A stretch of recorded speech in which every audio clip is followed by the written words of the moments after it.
नमस्कार, मैं अंजलि मिश्रा और स्वागत है आपका हमारे चैनल में। आपको बता दें कि शरद पवार का एक और बयान जो है सामने आ रहा है, जिसमें शरद पवार नवाब मलिक का समर्थन करते हुए नजर आ रहे हैं। शरद पवार ने अपने इस स्टेटमेंट में, इस बयान में उन्होंने ये बात कही है कि जिस तरीके से नवाब मलिक केंद्रीय एजेंसी जैसे कि एनसीबी का जो एजेंडा है, जो गलत तरीके से वो काम कर रहे हैं, साथ ही साथ उनका जो गलत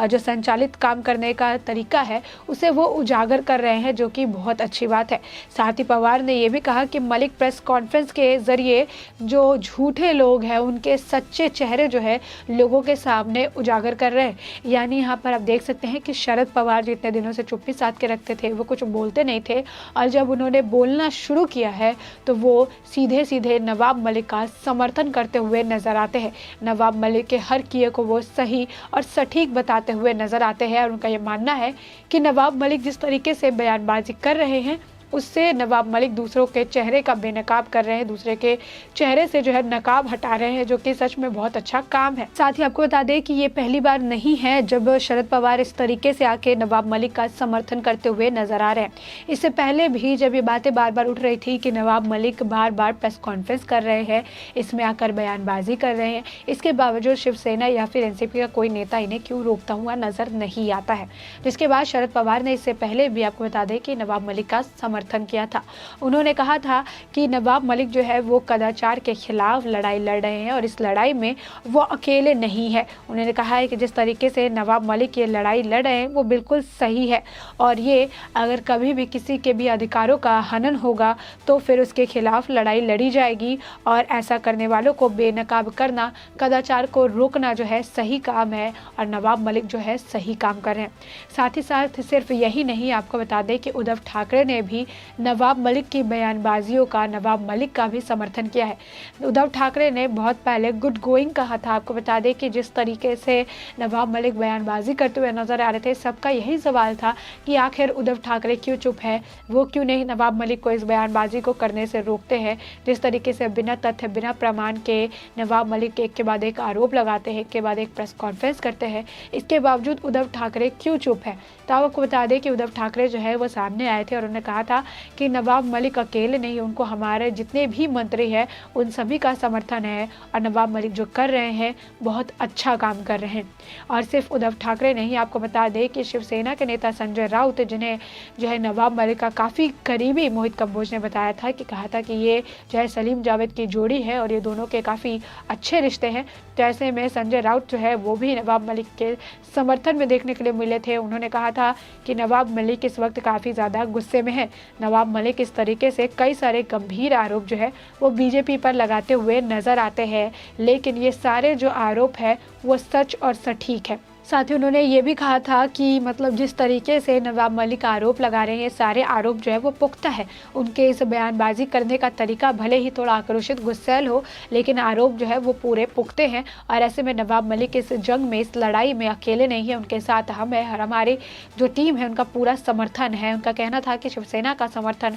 नवाब मलिक को पूरी तरीके से है। और साथ ही साथ इस दौरान उन्होंने बीजेपी पर भी निशाना साधा था, और उन्होंने कहा था कि बीजेपी जो है वो सेंट्रल एजेंसीज जैसे ईडी या फिर एनसीबी, सीबीआई और इनकम टैक्स डिपार्टमेंट का इस्तेमाल करती है, और ऐसे में आने वाले वक्त में उनका कहना था कि 2024 में जो है बीजेपी का सफाया हो जाएगा। ये संजय राउत का ही कहना था कि जो इस वक्त मुख्यमंत्री बने हुए हैं यानी उद्धव ठाकरे, वो आने वाले वक्त में जो महाराष्ट्र का नेतृत्व करते हैं, वो आने वाले वक्त में जो है देश का भी नेतृत्व कर सकते हैं, यानी मुख्यमंत्री से प्रधानमंत्री तक का सफर तय करने की बात जो है संजय राउत ने कही थी। साथ ही साथ उन्होंने बीजेपी पर निशाना साधा था, और कई सारे मामले में वो बीजेपी पर निशाना साध कर ये बात कहते हुए नजर आते हैं कि नवाब मलिक बीजेपी नेताओं के खिलाफ जो बातें भी, जो आरोप भी लगा रहे हैं वो बिल्कुल सही लगा रहे हैं, कोई भी हवाई बयानबाजी नहीं है। और नवाब मलिक के साथ जो है इस वक्त जो है संजय राउत कहिए, उद्धव ठाकरे कहिए, शरद पवार है, वो सब खड़े नजर आए। तो आप देख सकते हैं कि जहाँ पर एक नेता पूरी तरह से गलत जाता हुआ नजर आए, जहाँ पर एक मंत्री पूरी तरीके से गलत जाता हुआ नजर आ रहा है, जो पूरा देश जो है इस वक्त उस मंत्री के ऊपर एलिगेशन लगाते नजर आ रहा है, आरोप लगाते हुए नजर आ रहा है। एक ऐसे मंत्री नवाब मलिक के अंडरवर्ल्ड के साथ कनेक्शन निकल कर आ रहे हैं, इस मंत्री के ड्रग माफिया के साथ कनेक्शन निकल कर आ रहे हैं, इनके परिवार के ISI के साथ कनेक्शन निकल कर आ रहे हैं, और इनके जो बेटे हैं इनके भी ड्रग जो डीलर है, ड्रग पेडलर्स है, उनके साथ कनेक्शन निकल कर आ रहे हैं। दामाद जो है वो ड्रग मामले में 8.5 महीना जेल काट कर आया है, और ऐसे में नवाब मलिक जो कि एक NCB के ऑफिसर पर एक के बाद एक सिर्फ आरोप लगा रहे हैं, उसके परिवार को पूरे मामले में घसीटते हुए नजर आ रहे हैं। मरी हुई माँ हो, बहन हो, जो पिता है वो हो, पत्नी की बहन हो, सबको इस मामले में वो लेकर आए। लेकिन इसके बावजूद जो है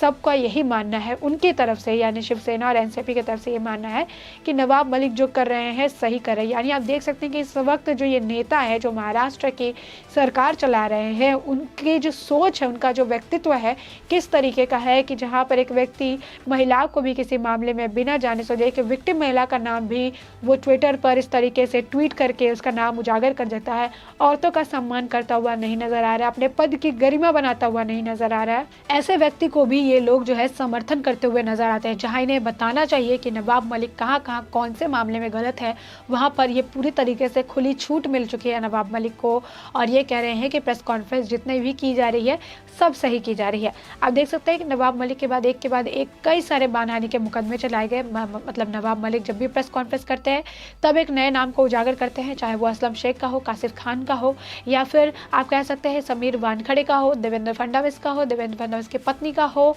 क्रांति रेडकर की जो बहन है उसका हो। एक नया नाम लेकर आते हैं और उसके ऊपर आरोप लगाते रहते हैं। ना ही उनके पास कोई सबूत होता है, ना ही उनके पास कोई पेपर्स होते हैं, ना ही उनके पास कोई डॉक्यूमेंट्स होते हैं। कुछ भी नहीं होने के बावजूद सिर्फ प्रेस कॉन्फ्रेंस होती है और उसमें वो आरोप लगाते हैं। हर बार एक मुद्दा जो है उठकर सामने आ रहा था, एक सवाल जो उठकर सामने आ रहा था वो यही आ रहा था कि आखिर नवाब मलिक को इतनी हिम्मत आ कहाँ से रही है। आखिर एक सरकार में मंत्री के पद पर विराजमान व्यक्ति जो है अपनी पद की गरिमा नहीं बना रहा है। लेकिन इस वक्त जिस तरीके से सरकार चलाने वाले जो हैं, शरद पवार कहिए, उद्धव ठाकरे कहिए, एक तरह से कह सकते हैं संजय राउत कहिए, ये लोग ही जो अब नवाब मलिक का समर्थन देते हुए नजर आ रहे हैं, यानी गलत का समर्थन देते हुए नजर आ रहे हैं, जो कि साफ तौर पर देखने के लिए मिल रहा है कि जहां पर एक सरकार को दूसरे एक पद पर जो विराजमान व्यक्ति है, मंत्री पद पर है, उनकी गरिमा को बचाए रखना चाहिए। उन्हें समझाना चाहिए कि वो इस तरीके से औरतों के ऊपर आपत्तिजनक टिप्पणी ना करे, इस तरीके से बिना किसी जो है कह सकते हैं पुख्ता सबूत के किसी का नाम ना ले, किसी के ऊपर जो है कीचड़ ना उछाले, बजाय इसके ये इनका समर्थन करते हुए नजर आ रहे हैं। आपको बता दें कि लोग तो नवाब मलिक के ऊपर सवाल खड़े कर ही रहे हैं। आपको बता दें कि बॉम्बे हाई कोर्ट ने भी नवाब मलिक को फटकार लगाई थी और ये बात उन्होंने कहा था कि किस तरीके से नवाब मलिक बिना वेरिफिकेशन के तब के मंत्री हैं और एक पार्टी के स्पोक पर्सन है, बिना जाने सुने तो पहले उन्हें कुछ बोलना ही नहीं चाहिए। अगर वो बोलते भी हैं तो उनके लिए उनके पास पूरे पुख्ता सबूत होने चाहिए, प्रॉपर वेरिफिकेशन होनी चाहिए, और खासकर जब वो एक मंत्री है तो उनके जो लेवल का वेरिफिकेशन है काफ़ी हाई होना चाहिए। तो जो बॉम्बे हाई कोर्ट है उन्होंने भी नवाब मलिक को इस पूरे मामले में जो है फटकार लगाई थी, लेकिन इसके बावजूद जिन्हें फटकार लगानी चाहिए जो सरकार में है वो नवाब मलिक का समर्थन करते हुए नजर आ रहे हैं। यानी जब उन्हें पता है कि सारे जो उंगलियां है नवाब मलिक की तरफ उठ रही है, नवाब मलिक ने खुद जो है कई सारी बातें कबूली है, उन्होंने खुद जो है हसीना पारकर के जो राइट हैंड है सलीम पठान, उनके साथ ज़मीन खरीदने की बात कबूली, उन्होंने सुनील पाटिल जो है उनके साथ जो है उनके कनेक्शन होने की बात उन्होंने कबूल की, उन्होंने कई सारे जो कनेक्शन है खुद ही कबूल किए।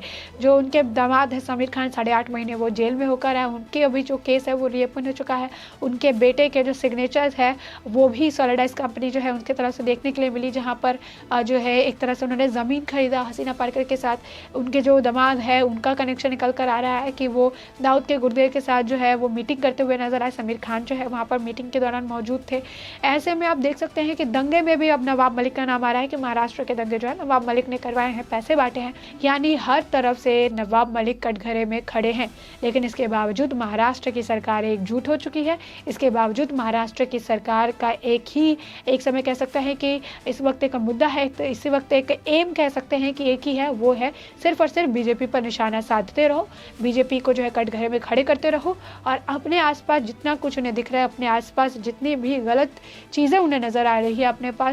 अपने आसपास जितने भी उनको सारी सच्चाई नज़र आ रही है, लेकिन उसके बावजूद जो है वो नवाब मलिक का सिर्फ और सिर्फ समर्थन करते हुए नजर आ रहे हैं। तो कहीं ना कहीं क्या नवाब मलिक की प्रेस कॉन्फ्रेंस, नवाब मलिक के आरोप नवाब मलिक की जिस तरीके से आप कह सकते हैं कि बयानबाजी कहीं ना कहीं स्क्रिप्टेड तो नहीं है, कहीं ना कहीं महाराष्ट्र की सरकार इसके पीछे पूरे तरीके से इन्वॉल्व तो नहीं है। जहाँ पर ये पूरी कहानी रची जा रही है वहाँ पर ये तो नहीं है कि नवाब मलिक को आगे करके नवाब मलिक के कंधे से ही जो और वरिष्ठ अधिकारी है, वरिष्ठ नेता जो है वो बंदूक चलाते हुए नजर आ रहे हैं। कहीं ऐसे तो नहीं कि जो मुंह है वो नवाब मलिक का है और जो शब्द है वो किसी और ने जो है गढ़ के उनके पास दे दिया है कि यही तुम्हें बोलना है। क्योंकि जिस तरीके से इस वक्त महाराष्ट्र की सरकार नवाब मलिक का समर्थन करती हुई नजर आती है, इसे देखकर तो यही लगता है। क्योंकि आप देख सकते हैं कि किस तरीके से शरद पवार सपोर्ट कर रहे हैं और कह रहे हैं कि नवाब मलिक जो कर रहे हैं अच्छा काम कर रहे हैं। सेंट्रल एजेंसीज की जो करतूत है उसे सबके सामने लेकर आ रहे हैं, लोगों के जो फेक चेहरे हैं उसे बेनकाब कर रहे हैं। तो आप देख सकते हैं कि जहाँ पे नवाब मलिक एक तरह से बेनकाब हो रहे हैं,